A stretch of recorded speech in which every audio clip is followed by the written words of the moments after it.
When HOA President Karen Edwards denied Jeff's plan to build a wheelchair ramp for his recovering wife, it was a slap in the face of compassion and basic decency.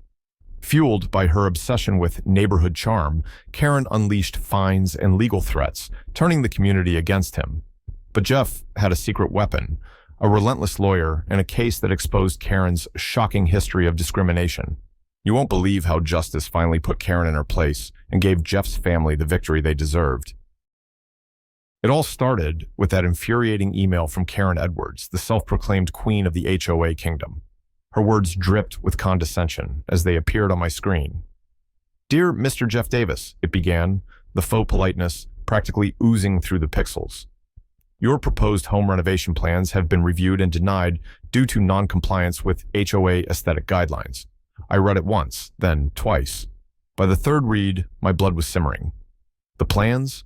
They were as basic as they come, a simple wooden ramp leading to the porch, designed to make life a little easier for Linda, my wife, who was still recovering from her recent surgery. It wasn't like I was putting up neon signs or installing a water slide. This was about accessibility, plain and simple. But no, Karen had a problem. According to her, the ramp's design and materials didn't align with the historic charm of the neighborhood. What charm? The neighborhood was a mishmash of cookie-cutter colonials and faux Tudors. If there was any charm left, it had been paved over by HOA politics years ago. Karen wasn't finished, though. She had to twist the knife. At the bottom of the email, in bold, she wrote, "Non-compliance will result in daily fines until the structure is removed." Oh, and she made sure to copy the entire HOA board, just to add a little public humiliation to the mix.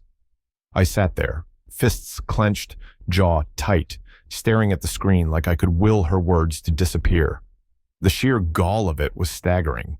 This wasn't about charm, and it sure as hell wasn't about aesthetics. This was about Karen and her iron grip on the HOA. It was about control. For a moment, I envisioned myself storming over to her pristine white colonial, knocking on that over-polished door, and giving her a piece of my mind. But before I could even stand up, Linda's voice broke through my thoughts. "Stay calm, Jeff," she said softly, placing a hand on my arm. "Let's handle this the right way." I looked at her, my Linda, who'd been through hell and back the past few months, and felt a wave of guilt wash over me. She didn't need more stress, not now, but the injustice of it all burned like a fire under my skin. How could someone be so heartless, so blind to the needs of others? This wasn't just a denial of our plans, it was a slap in the face. It was Karen asserting her power over something that should have been a no-brainer. Accessibility wasn't a privilege, it was a right. Yet, as much as I wanted to lash out, I knew Linda was right. Karen wasn't going to win this fight, not on my watch. I just needed to figure out how to beat her at her own game. The next week was nothing short of a nightmare, a relentless, grinding reminder of just how cruel and unnecessary this battle was. Every morning, I watched Linda tackle the stairs with a determination that broke my heart. She gripped the railing so tightly, her knuckles turned white, each step a painful, deliberate process. By the time she made it to the top, she was out of breath, clutching her side in pain. I stood there helpless, my fists clenched, hating those stairs and the people who were keeping me from fixing this. The ramp wasn't some luxury or a frivolous addition to our home. It was a lifeline. Watching her struggle was unbearable, and every stumble was a punch to my gut. My patience was wearing thin. But Karen, oh, Karen wasn't done with her little power trip. If anything, she doubled down. One morning, I opened the front door and found an HOA notice taped to it. My heart sank as I read the bold lettering at the top. Notice of fine, $500 for unauthorized construction. For a moment, I thought I was hallucinating. Construction? I hadn't even broken ground. The plans were still rolled up in my office, collecting dust while Karen played dictator. That wasn't the end of it. News travels fast in neighborhoods like ours, and soon the whispers began. At first, it was the supportive murmurs, a neighbor catching me by the mailbox to say, "It's ridiculous what they're doing to you, Jeff," before scurrying back into their house. But then came the others, the ones who sided with Karen, the ones who nodded sagely as they repeated her favorite line, "It's about preserving the neighborhood's character." Their words dripped with judgment, as if I was trying to replace my house with a circus tent. I tried to brush it off, but the constant scrutiny was suffocating. Everywhere I went, I could feel their eyes on me, their whispers following me like shadows. Linda noticed it too. She stopped going outside altogether, retreating into the house, where at least she didn't have to see the judgment etched on our neighbors' faces. Then came the kicker, the thing that pushed me from frustrated to outright furious. A certified letter arrived in the mail. I opened it with a sinking feeling, already bracing for bad news. Sure enough, it was from the HOA's lawyer. The HOA was taking legal action to prevent me from proceeding with the renovation. Legal action for a ramp. I sat at the kitchen table, staring at the letter, the words blurring together as the weight of it all settled over me. This wasn't just a fight over a ramp anymore. It was a calculated, malicious attack, and it was working. The stress was palpable, seeping into every corner of our lives. Linda's health was worsening under the strain, her pain flaring up more often. She tried to hide it, but I saw the way she winced when she moved, the way she bit her lip to keep from crying. I'd never felt so powerless, so angry. The people who were supposed to be our community had turned against us, all because of one petty, power-hungry woman. But if Karen thought I was going to roll over and give up, she had another thing coming. This was far from over. That's when I knew it was time to bring in the big guns. My old college buddy, Mike Larson, had built a career and a reputation on taking down HOAs that overstepped their bounds.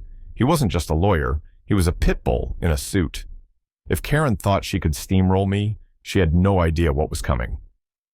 The first time I showed Mike the HOA bylaws, he smirked like a cat spotting a trapped mouse. "Jeff," he said, leaning back in his chair, "they've messed with the wrong guy." That was all I needed to hear. Within days, we filed a counterclaim against the HOA, citing discrimination and violations of the Americans with Disabilities Act. Karen had turned this into a war, and Mike was about to make her regret it. When we got to court, it was like watching an artist at work. Mike didn't just argue the case, he performed. He painted Karen and her band of yes men as exactly what they were.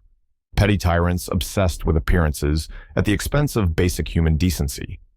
He detailed Linda's struggles, turning the courtroom into a theater of empathy. Even the judge seemed moved. Then Mike went for the jugular during Karen's deposition. Calmly, methodically, he presented a series of documents, witness statements, and email records. And then came the bombshell. Karen had a history of targeting homeowners with disabilities. Mike revealed 2 prior cases where Karen had harassed families over minor modifications that were medically necessary. One family had to install a stair lift for their elderly parent. It was removed under Karen's orders for violating neighborhood guidelines. Another family had tried to build a wheelchair-accessible path, but Karen had hounded them with fines until they sold their home. The courtroom fell silent as Mike read these accounts aloud, each one more damning than the last. Karen tried to defend herself, but it was like watching someone flail in quicksand. She stumbled over her words, her excuses unraveling faster than a cheap sweater in a washing machine. She blamed misunderstandings, miscommunications, and even claimed she had no knowledge of the ADA requirements, an argument that drew audible scoffs from the gallery. By the time Mike finished his cross-examination, Karen looked like she wanted to crawl under the table. The HOA's lawyer didn't fare much better. Every point they tried to make, Mike dismantled with surgical precision. He highlighted inconsistencies, exposed weak arguments, and made it clear to everyone in the room that this wasn't just a case of overzealous enforcement. It was targeted discrimination. When the session ended, Karen's face was a mask of panic, and the HOA lawyer looked like he was planning his career exit strategy. The judge, meanwhile, had seen enough, but the real fireworks were just beginning. The courtroom was electric with anticipation as the judge returned to deliver his verdict. He glanced down at the papers in front of him, then back at the room, his expression a mix of authority and barely concealed disapproval. When he spoke, his voice cut through the silence like a knife. "This court finds the HOA's actions not only unreasonable, but discriminatory," he declared, each word hitting like a hammer. His tone left no room for misinterpretation. He was furious. The refusal to approve necessary accommodations for a disabled individual is a direct violation of federal law and basic human decency. Karen sat frozen, her hands gripping the table as if it could somehow anchor her to the ground. The judge wasn't done. He ordered the HOA to immediately approve the ramp, refund every cent of the baseless fines they'd imposed on us, and pay a substantial penalty for damages, including our legal fees. "This behavior is unacceptable," he added, his gaze lingering on Karen with a weight that made her visibly squirm. As the words sank in, Karen's face turned a deep crimson.